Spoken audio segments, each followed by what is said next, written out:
Здравствуйте, ребята! Саламатсыздар ма, балалар? Мы продолжаем изучать раздел охраны окружающей среды. Урок номер 50. Тема урока «Я люблю тебя навсегда. Окружающая среда». Елуінші сабағымыздың тақырыбы «Я люблю тебя навсегда. Окружающая среда». Упражнение номер 1. Бірінші тапсырма. Послушай, тыңдаймыз. Экология – это наука об окружающей среде. Все от старой сосны у забора до большого темного бора. И от озера до пруда окружающая среда. Я люблю на озере тишь и в пруду отражение крыш. Рвать чернику люблю в лесу, барсука люблю и лису. Я люблю тебя навсегда, окружающая среда. Определи жанр, докажи. Спеши последнее предложение в тетрадь. Объясни, почему предложение стоит... Почему в предложении стоит восклицательный знак? Что такое окружающая среда в понимании автора стихотворения? Что для тебя окружающая среда? Балалар, окружающая среда дегеніміз ол бізді қоршаған ортая. Мына жерде қандай жануарларды көріп тұрмыз? Біз бұл жерде міне лиса, медведь, лось, яғни ежик, осылардың барлығын көріп тұрмыз. Енді это жанр. Бізде қандай жанрға кіреді екен? Бізде қандай жанрлар бар екен жалпы? Произведение делится на 3 рода, которые в свою очередь делятся на жанры. Бізде әр шығармалар жанрларға бөлінеді. Эпостық жанрларға, яғни рассказ, новелла, повесть, роман кіреді екен. Лирикалық жанрларға стих, диалог, дума, ада, поэзия, поэма, драма, трагедия, комедия, осылар кіреді екен. Ал бізде мынау өлең бізде неге кіреді? Бұл яғни жанр қандай? Стихотворение, Так, енді екінші сұрақ. Спеши последнее предложение в тетради. Ең соңғы сөйлемді дәптерлеріңе жазыңдар деген. Я люблю тебя навсегда, окружающая среда.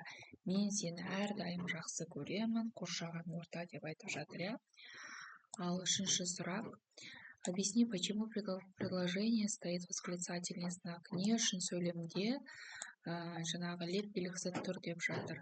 Автор с восторгом описывает свою любовь. Бұл жерде автор өзінің махаббаты көрсетіп айтып жатыр, иә? Так, кейінгі ең соңғы сұрақ. Что такое окружающая среда в понимании автора стихотворения? Яғни қоршаған орта туралы не айтып жатыр деп айтып жатыр, сен сұрайды сендерден. Все, что видит, слышите, любит, автор называет окружающей средой. А для меня окружающая среда – это все, что меня окружает. Мен үшін қоршаған орта дегеніміз ол бізді қоршап тұрған заттардың барлығы. Упражнение номер 3 в сочинении. Так, рассмотри картинку «Земля наша мать». Придумай 3-4 предложения по ней. Запиши в тетрадь. Яғни біз суретке қарап қоршаған «Земля наша мать» деген тақырыпқа байланысты 3 немесе 4 сөйлем құрап жазуымыз керек. Прекрасна наша земля, на ней есть жизнь. На земле растет много разных растений, мир животных разнообразен. На нашей планете живут прекрасные бабочки, муравьи, удивительные жирафы и много других животных. Планета Земля – наш общий дом. Каждый человек, живущий в нем, должен заботливо и бережно относиться к нему, сохраняя всего его ценности и богатства. Біз қоршаған ортамызды қорғауымыз керек екен. Бұл жерде көптеген әртүрлі өсімдіктер өседі деп жатыр, иә? Әлемде өте көп жануарлардың түрлері бар дейді. Біздің планетада, яғни әртүрлі құстар және әртүрлі құмырсқалар бар деп жатыр. Сосын әртүрлі жирафтардың да түрлері бар деп жатыр. Планета Земля наш общий дом. Бұл планета жер шары біздің ортақ үйіміз деп айтып жатыр. Каждый человек, живущий в нем, должен заботливо и бережно относиться к нему, сохраняя всего его ценности, богатства. Осы біздің елімізде осы жер шарында тұрып жатқан адамдардың барлығы осы жер шарын қорғауға қорғауға атсалысу керек екен. Упражнение номер 3. Придумай свою өзіндігін ойлап тап дейді. Прочитайте объявление, которое написал Санат с друзьями. Уважаемые мамы и папы, бабушки и дедушки, приглашаем на субботник. Есть лопаты, грабли, краска, сделаем из сада сказку. Яғни бұл жерде бізді қоршаған ортаны таза ұстауға шақырып, субботникке адамдарға хабарландыру айтып жатыр. Кому она адресована, о чем в нем говорится? Найдите в интернете значение слова субботник. Как у вас в школе проходят субботники? Для чего пишут объявления? Напиши свое объявление о том, что будет организована посадка деревьев. Яғни біз қазір өзіміздің объявлениемізді жазуымыз керек екен. Объявление адресовано родителям, бабушкам и дедушкам. Их приглашают на субботник. Оларды біз, яғни ауланы таза ұстауға, асарға шақырып жатырмыз. Субботник – это бесплатный добровольный труд, свободное время на благо общества. Яғни субботник дегеніміз бұл адамдардың өздерінің келісіп, өз еріктерімен жалпы қоршаған ортаға тигізетін пайдасы. Субботники в школе проходят дружно и весело.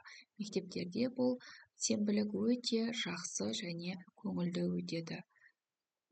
Объявление на субботник, яғни сенбілікке хабарландыру. Приглашаем всех жителей принять активное участие в субботнике и сделать наши села чистым, благоустроенным и красивым. Упражнение номер 4. Төртінші тапсырма. Прочитай выразительно, мәнерлеп оқы. Определи жанр. Докажи. Не рвите напрасно цветы. Гүлдерді бекер-текке жұлмаңдар. Прошу вас, не рвите напрасно цветы. Ведь столько погибнет тогда красоты. Убавится в мире любви доброты, когда пропадут на лужайке цветы. Придет в нашей степи, как праздник весна. Не видя цветов, нас покинет она. Вот видите, доводы эти просты, не рвите, пожалуйста, дети, цветы. Турманжанов.